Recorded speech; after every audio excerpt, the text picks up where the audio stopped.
This is the Shoulda Bet More podcast, presented by Gold Boys Network. Here's your host, Will Hill. Welcome to the Shoulda Bet More podcast, presented by Gold Boys. Coming up on the show, Dave Ross of VSiN will join us. We will go over the NBA playoffs, the NHL playoffs, Major League Baseball. I'm sure he's going to gloat about his Mets, who are playing well right now, PGA championship. So a lot to discuss with Dave. But I'll start with the NBA, and I'll get my thoughts here on the games for Monday in a second, get to some MLB here in a second. But just a very different conversation we'd be having, and it was very close to having that if the Nuggets were able to hold on and beat the Thunder in Game 4. It would have set up a very dramatic 3-1 Denver lead. OKC would be, long shots, despite the fact that they're favorites in all these games, still not long shots, but sizable underdogs to win the series. And we'd be talking about how they're frauds, how they're just a regular season team. And you know what? We might still be having that conversation in a couple days, because I don't know that much separates these two teams. 3 of the 4 games have been close. I know that OKC beat them by 1,000,000 points in that second game, but it was 71-63 Denver early fourth quarter. And by the way, this was about as ugly a game as you'll ever see. I think at one point, both teams were each 1 of 18 from 3, which is crazy. Two things are crazy about that. The fact that they both have the same exact number is obviously wild and unusual, but the fact that they were both so bad from 3, it was 17-8 OKC after the first quarter. And look at this stat. Let me think about this.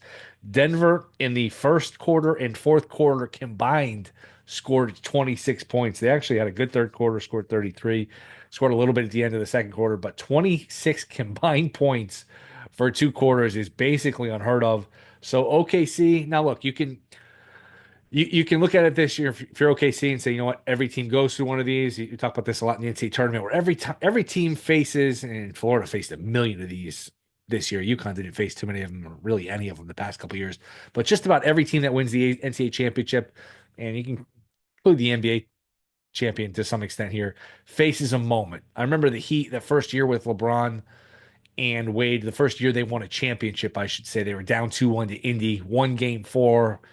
Talk was, should they trade people? Does this fit work? All of that. They won that series. They won the championship. There was 2015. The Warriors were down 2-1 in Memphis in Game 4. They won that. They went on to win a championship. Never had to play a Game 7. Never lost again in that series. These teams face these moments. So maybe this was OKC's moment that they had to overcome, and they'll look back in a month or so when they're in the finals or they won the championship and say, you know what, we were down 8 in Denver. We were down 2-1 in the series. We rallied, and this was our moment. It's possible. It's possible. I certainly would not look to lay the 10.5 in Game 5, and they are minus 525 favorites at DraftKings, minus 600 at FanDuel to win the series. There is just not that much that separates these teams when you watch the first 4 games. It's SGA and not a lot else in terms of the offense. That was the concern from a lot of people before the series, or coming into the playoffs just in general, that OKC is a little bit of a paper tiger, a front runner, use whatever term you want, that when things get tight, okay, you can count on SGA, but do they have the experience? Do they have that second scorer? And they answered it today to some extent, but there are still some questions about them. So I would expect them to get through this series. I mean, look, they are minus 5 plus favorites, minus 500 plus favorites, but them just penciling them in to just win this series, I think, is dangerous, and penciling them into the finals, although I think they'll get there, is not just an automatic for me. Denver, with Jokic not playing well. And by the way, the way Mark Jones, if you've listened to these games, the way Mark Jones, who does the games for ESPN, ABC, for whatever reason, as a personal axe to grind with Jokic, he was killing him on Friday night. And in just every chance he got to take a shot at him, he would. He called his performance miserable, atrocious. There was a touch foul where I think it was Dort who flopped, and he said, "Oh, Jokic bowls him over," but they didn't call it. He has, for whatever reason, I guess it's a longstanding thing where he just has an axe to grind with Jokic. He's terrible doing the games too. He is impossible to listen to. He's corny. He tries to be funny. He has all these one-liners. He's awful. He's one of my least favorite announcers. But Jokic has not shot well. He's not played well, and missed 2 big free throws down the stretch here when it was 84-80. Jokic missed 2 free throws. Then Gordon went to the line, and he missed a free throw. So Denver really had their chances to end this series.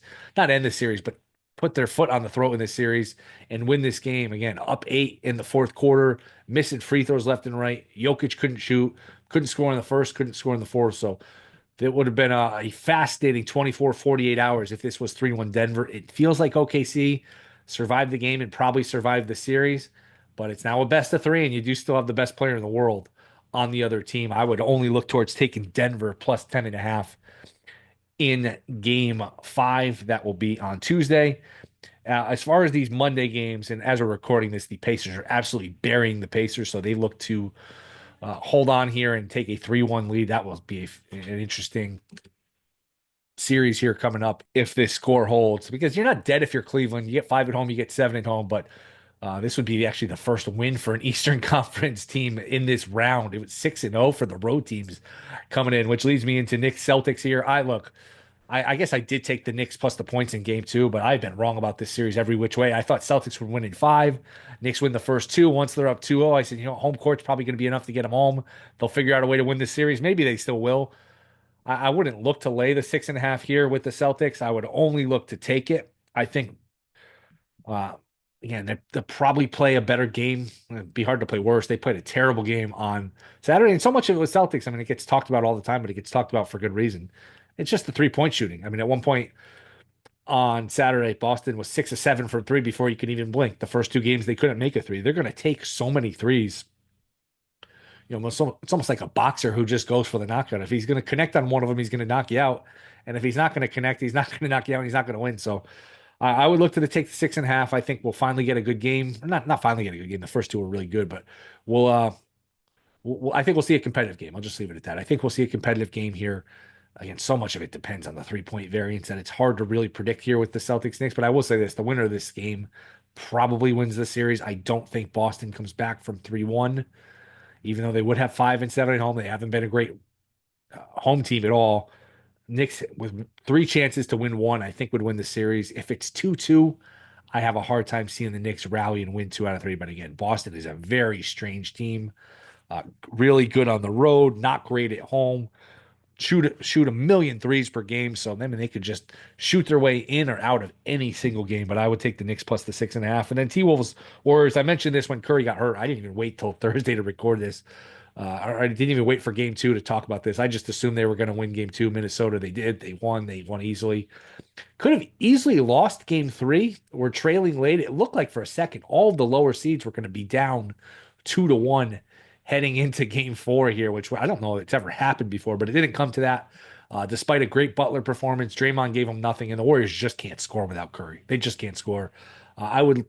It felt like that was the one the Warriors needed to get. It really did. They had a chance. They had a lead late, led by 5 or 6 in the fourth quarter, and just could not hold on. Minnesota actually wins, but didn't cover, especially depending on when you got the number. I'm sure people saw that where Kuminga hits a 3, they don't foul, and it lands on 5, closed at 6. So to me, Warriors team total under 96.5 is the play. I just think they're so limited offensively without Curry, and that seemed like their one chance to steal one. And the path here for Golden State was, all right, Curry's out, we get a split somehow, and we just bide our time. And maybe by game 5, we can get Curry back. It sounds like he wouldn't even be back till game 6 anyway at this point.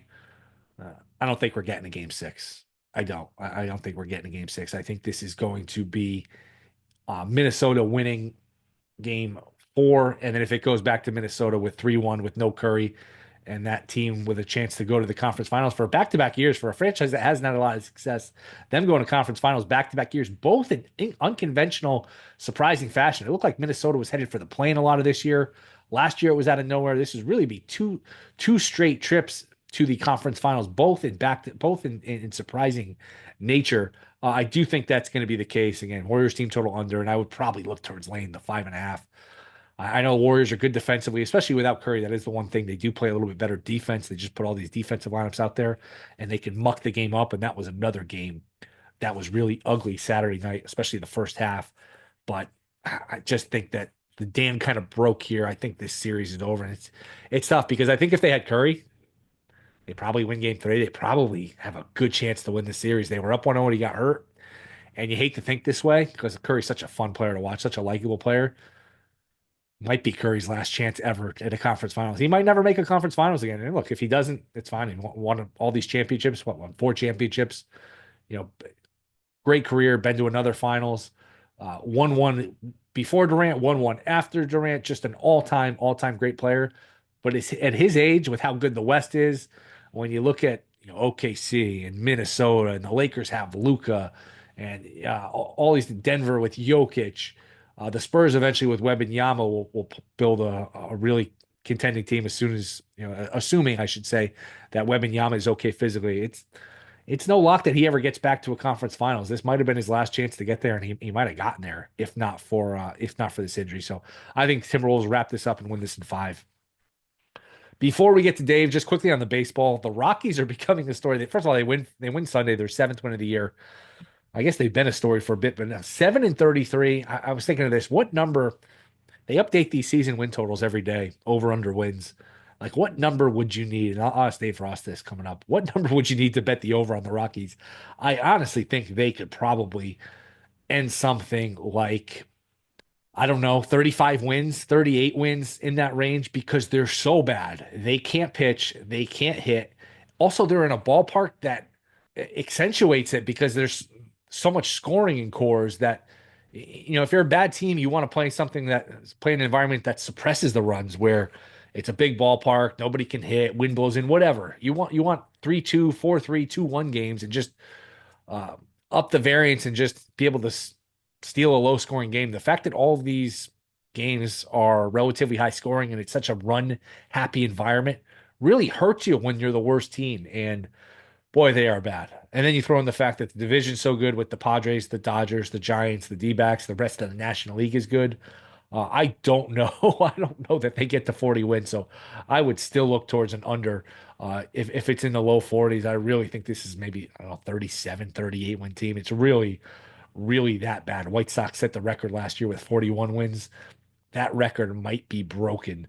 They fired Bud Black, the manager, and a lot of people, and I get it. I share the sentiment. A lot of the consensus take was, well, it's not his fault. What did you want him to do? I agree with that.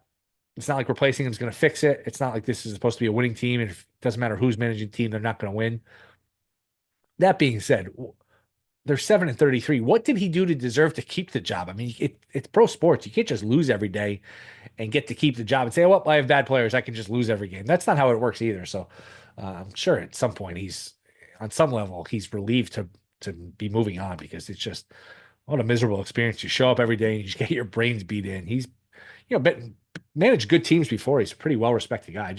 I don't agree with the idea that you can just lose every game and you get a free pass because your players are bad. I mean, player development is part of it too, and you can't argue that, like, the player development side of it has been great. So I don't know where they go, but to me, that is to say they are bad is an understatement. Pretty good. A couple interesting games here for Monday. Skeens is in New York pitching against the Mets. Mets are red hot. Rockies are in action in Texas. Texas is minus 285 against Colorado. And I do think, from a betting perspective, you just probably have to figure out a way to bet against them every day. Money line, run line, a little of both. Opponent team total over. They're just that bad where it's an opportunity. And you could say the books have caught up. They've adjusted. Yes, but when you lose every day, it's hard to adjust. This win on Sunday against the Padres was just their 2nd win of May, their 7th of the season. So interesting, interesting from that perspective in terms of how you adjust their number, because they're just that bad, historically bad. But coming up, let's talk a little NBA playoffs, NHL playoffs, some Major League Baseball with Dave Ross. That is next. This is Should Have Been More podcast. All right, you can catch him VSiN by the books, morning 7 a.m. to 10 a.m. Eastern, where he does a fantastic job. Breaks down everything baseball, basketball, a lot of UFC, golf. He does it all, and he joins us now. Dave Ross. Dave, what's going on, man? Long time no chat. How are you? I am well. I am rested. Had a nice week of vacation back from your coast, from the East Coast, back out here out west. And I tell you, man, it's like I go away. Mets kind of keep on winning. Hasn't been the best start to May, but not bad either. And Will, I got to tell you, should I start to be optimistic that really they're going to this pitching staff's going to hold, and all of a sudden we can see this through all the way through the All-Star break, get some guys back, and really be a player come October again? I was worried we weren't going to get to the Mets. I'm glad we were able to get it to eventually. I'm glad we were able to squeeze it in. Yeah, no, they're impressive. That's been Stern's reputation. We'll get to some NBA and NHL. But that's been Stern's reputation where he can just kind of make chicken salad out of chicken shit. And that's Yeah. that's been his MO, and he's done it. I mean, look at the ERAs of some of these guys you never heard of. Griffin Canning, again, good on Sunday. You just go up and down the rotation. Peterson, you name it. McGill, they've gotten good performances out of guys you wouldn't necessarily expect it from. I will say this, though, probably my favorite thing just about you personally that's happened in this offseason is the fact that you have to lament that Juan Soto is not in pinstripes. Like that, as a Met fan, we don't have a whole lot as little brother, right, to the Yankees. So like when we get one of those guys and he wasn't hitting early, now he's starting to look like Soto again. There's so much reason to be optimistic as a long-term Mets fan, not short-term. As a long-term Met fan, Will, I don't know if there's any playable. I haven't played any numbers in the futures market on the Mets yet this year. I'm thinking about dipping my toe in because I still don't fully believe. But, man, I got to tell you, it is a different feeling the last year and a half being a Mets fan. Yeah, and you've gotten stars in the past, but usually it's the past your prime. It's the Robbie Alomars, the Movons. Right. This is a guy who's just, in his prime, entering his prime, and he's so good. The people that were worried about him, it's like, man, the last thing you have to ever worry about is Juan Soto not hitting. Juan Soto's going to hit. Yeah. No, and I sat here all winter like, oh, Mets plus 230. That's a little too long, but the division's good. Do I really want to bet it? Of course, I didn't bet it. I do think they're going to win the division, but we'll revisit that in a second. NBA, okay. The game's on Monday. Knicks and Celtics. I'll just start there.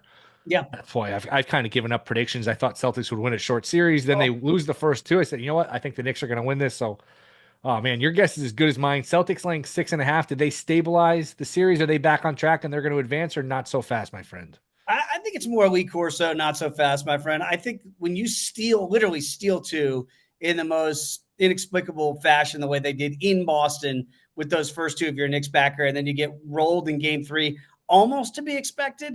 I got to think this is Tibbs' shot to say, did those two 20-point comebacks late third quarter Boston mean anything?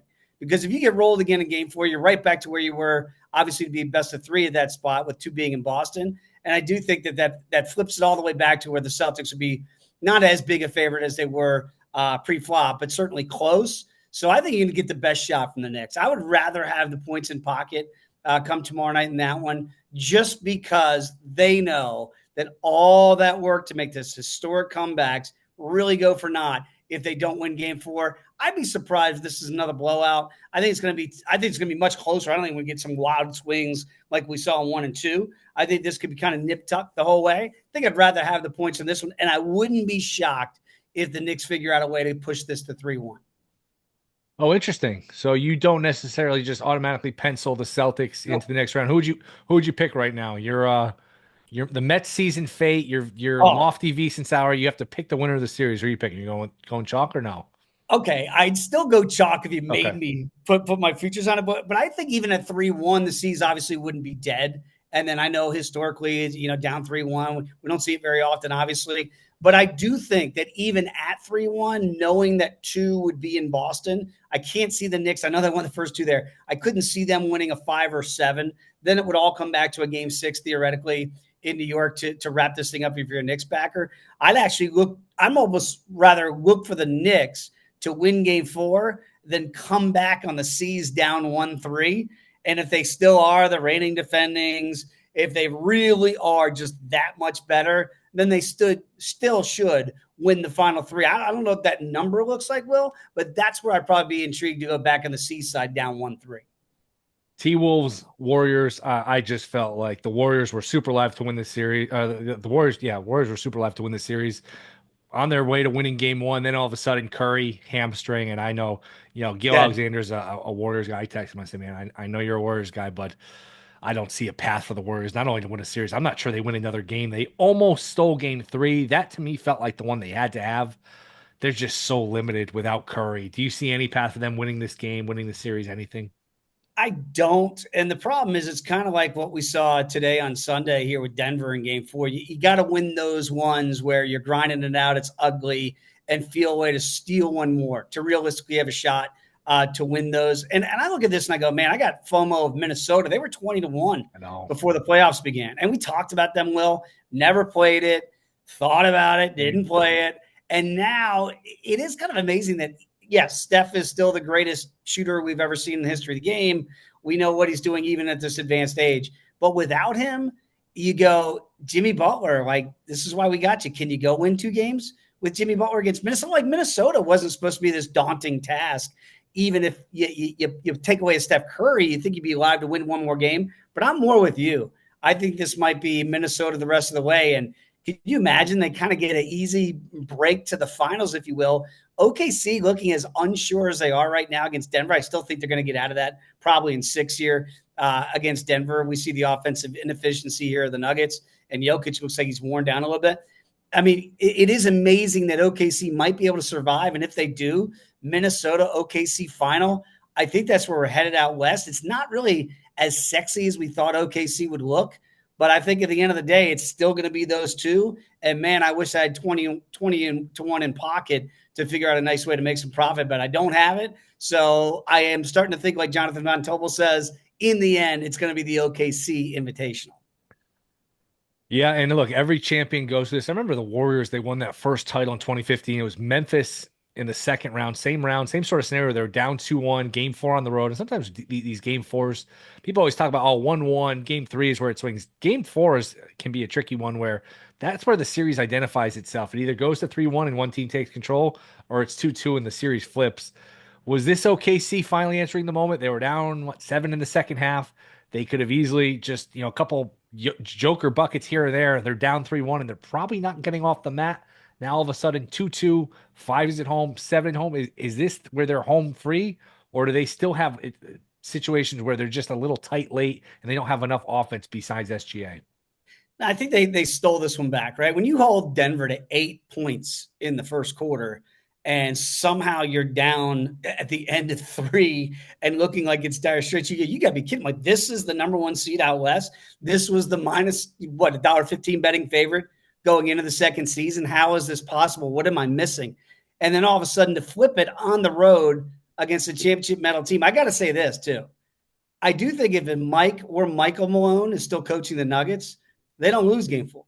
Like, I am thoroughly convinced of that. We'll never know. But I do think that's where some of that championship medal you're missing from the bench a little bit, from Denver's side. And it can't just be Joker's tired, Murray, maybe not his best performance, those sort of things. You've got to, if you're Denver and you're serious about winning this thing, you win game 4. And when you don't, and now you have the prospects of 2 of the last 3 in OKC, I would be stunned if this thing goes 7. I got to think OKC, who has not played their best basketball to date yet, except for the one big blowout win in game 2. I don't expect them to play another clunker like this, and yet they still win on the road. I kind of like OKC in 6. It's funny. If we are a few baskets away from Denver winning this game and us having a totally different conversation. OKC frauds. They're a regular season team. Regular season's a joke now in the NBA. We shouldn't have bought into them. And the conversation from Denver, we'd be talking about how these coaches just don't matter because this guy, they basically picked this guy out of the stands 10 minutes before the playoffs started. He beats Tyronn Lue in a game 7, a coach that's won a championship, a roster with the Clippers everyone loves. And now he's out coaching, or at least beating Dagnall, who everybody loves too. It would have been a very interesting conversation had Denver hang on to one, but obviously not the case. Well, what do you think, Will? Because I do think it matters, right? And it looked like for the longest point, you're right, that it didn't look like it mattered. But these are the type of situations like that in the fourth quarter at home with the lead that I don't know. I can't put my finger on. I'm not in that locker room. I'm certainly not in that in those huddles. But I do think Malone makes a difference there. I don't know how much Calvin Booth as a GM would make a difference, but I do think the bench, maybe they didn't respond to him anymore. That's what all the talk was, right? That maybe the message had gotten stale. That message helped you win a championship. I got to think this is where it shows up in those little moments like that. I thought it was extremely harsh firing him, very almost to the point where it's unfair. Guy won a championship, less than 2 years ago, and look, they got upset in a game 7 last year. It happens, and then you won 50 games this year. I thought it was out of nowhere, harsh, all of those things. That being said, the reason they lost today, they're just missing shots. I think they combined for 26 points in the first and fourth quarter. Jokic missed big free throws down the stretch. Then Gordon missed another one. There was a stretch where they missed 3 straight free throws. Mm-hmm. Is that coaching? I don't know. I just feel like with basketball, just the ball goes in or it doesn't. And we sit here and we try to draw our own conclusions from this team's clutch or, Boston can't do this or that. It's like sometimes you hit your threes and you look great, and the coach looked great, and everything looks great, and sometimes you miss and everyone looks bad. I just think it's sometimes as simple as making and missing. I'll say this too. I know that wherever Mike or Michael Malone is and was watching today, he's going to say, man, sucks pulling for my guys. Deep down inside, he's glad they lost. I knew he'll never admit it. Absolutely. They'll Human never nature. say it, right? But they want you to know, hey, you guys miss me yet? And maybe they don't, but I guarantee you, deep down inside, he's like, I would have made the difference. 100%, just human nature. Yep. You have any thoughts on hockey? Carolina laying -238, big favorites against Washington, who's almost 2-1 dogs. Total 5.5, and then Edmonton -130 over Vegas. Total 6.5 there. Thoughts on either one of those? I'm a homer. Obviously, DC covered the Caps for a long, long time there. Rooting for those guys. Don't think they're good enough. Like you kind of saw, even though they were the number one seed and you got the best record and all those things in the regular season, Ovechkin, amazing story, becoming the all-time goal scorer. I just feel like maybe now you're starting to see that this is not at this juncture the best team in the East. So I'd be surprised if DC gets off the deck here and can even force this to a 7. The other one is the most intriguing thing. I'm sitting there, get back, and I'm watching last night the fights for UFC 315, and you've got Vegas on the big screen against Edmonton on Saturday night. And Will, I mean, they're down 2-0 before you can bat an eye, and down 2-0 in the series, and you're thinking, oh my goodness, this is going to be maybe an Edmonton sweep. And then to tie it up as quickly as they did with those 2 goals at the end of the first period, and then kind of stalemate everything 4-4, and to get the game winner with under 2 seconds to go in regulation, and it looked at first at whether or not did it go in, and we couldn't tell. They had a look at the review, and you knew right away that it was a good goal. I gotta think now if Aiden Hill plays a little bit better, and I know, look, it's a great offense, right? I mean, whenever you've got Connor McJesus coming at you down the other end, all the offensive firepower that Edmonton has, it's hard to say get better goaltending. But if they get just a framework of that and they stay out of the penalty box, then I think that Vegas is really live to flip this script here. So as big a swing as you can make down 2-0 in a series, 2-0 in a game, and then win it in the manner they did, I have a sneaking suspicion we might be 2-2 coming back to Vegas. So it sounds like the +210 on the series price would intrigue you. The Jets +260, the Capitals +400. Any of those worth a bet? I don't think I could do it with my boys from DC. Love to, but in 4-1, so juicy, Will. But I think I'd rather look to Vegas. And by the way, I have, when Edmonton was down 0-2, talking to our guy Jonathan Davis at VSiN, of course, I said then at 0-2, back then you could have bet Edmonton to beat the Kings in the first round north of 4-1 to win that series. And they hadn't even lost on home ice yet. And FOMO, didn't make that wager. And now I look at it and I go, man, that might be the backbreaker. Like if they don't get game 4 tomorrow night in Edmonton, I'd rather be on the plus money here on the Vegas side going forward. That's the only wager I can make right now because I do have to think they still have the advantage goaltending. If they can somewhat stalemate that top line of Edmonton and stay out of the box, they're the better team. Then I think Vegas is going to win that series. I'll switch gears to baseball and a couple other things before we get out of here. Before we get to the Mets, you already went on the Mets. We can go another direction. Oh, what? At what number would I need to hang for you to take a Colorado Rockies adjusted season win total over? What would make you hit submit? And that's a good question. You are allowed to steal that for your show tomorrow. I'm so stealing that, Will. 38? Like, do they win 40? I don't think so. They win 40. I mean, 38. I'd be double dog dare tempted to do it. But I mean, did you see this coming, Will? Like I knew they were bad. No. After the White Sox last year, you set the infamy record. It's going to get shattered this year by Colorado. Like I know they fired Bud Black. What's that going to do? Right. I mean, I have no idea. We saw Pittsburgh play a little bit better when they fired Shelton. They went 2 out of 3 over the weekend. I have no idea if that's going to make any difference. I just look up and down. Like, what the hell happened to Chris Bryant? You know, you just go up and down the roster, and I go, they don't have any good players. There's just nobody in the roster that makes me say, yeah, I can book this team for 40. I think you hung 38. I'd be tempted. Call up all the kids. Just call them all up and say, do you guys want to play baseball? Is there somebody in the stands that you say you want to pitch the fifth inning. I mean, this is as bad as I've seen a major league roster in quite some time. It is. It really is. And the problem is, well, there's multiple problems. They can't hit. They can't pitch. That's not a good start.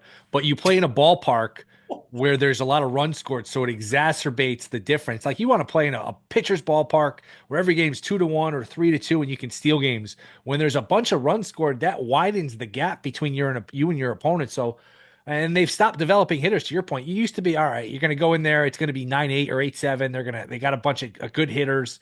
Going back to whatever Dante Bichette, Galarraga through the years, Charlie Blackmon. They've always had good offensive teams.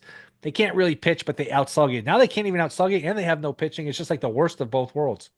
Well, one of the best lines, I can't remember verbatim in Bull Durham, is they say, what's our record, Charlie? 6-18. How in the hell did we ever win 6? That's the way I look at it with this team. How do they win any games? They beat the Padres today. I go, how did that happen? Like, I'm generally surprised if I look up and see Colorado won a game. And then I'm mesmerized by it. I got to go through the box score because I'm not watching Rockies baseball to see how on earth it actually happens. Because, you score double-digit runs if you're the Rockies.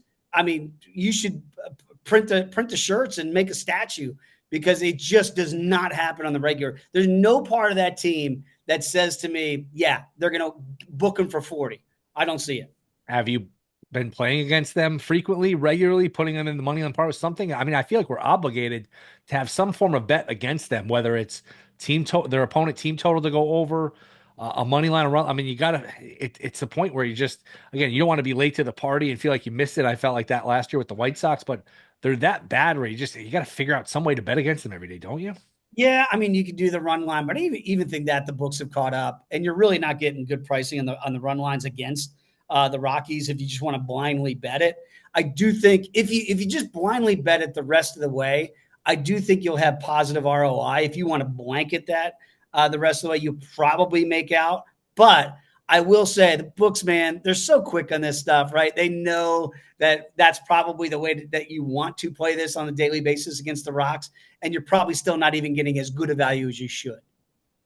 They are in action Monday in Texas. Texas minus 285 favorites. What's the run line price? Not up yet. I'm sure it'll be minus 285 at home, probably minus 150, minus 160, something like that. I mean, think about that. And so you're only getting 8 at bats, right? 8 at bats. Tough. So now I got to look at what? There's some markets you can find Rangers not to bat in the 9th. Right.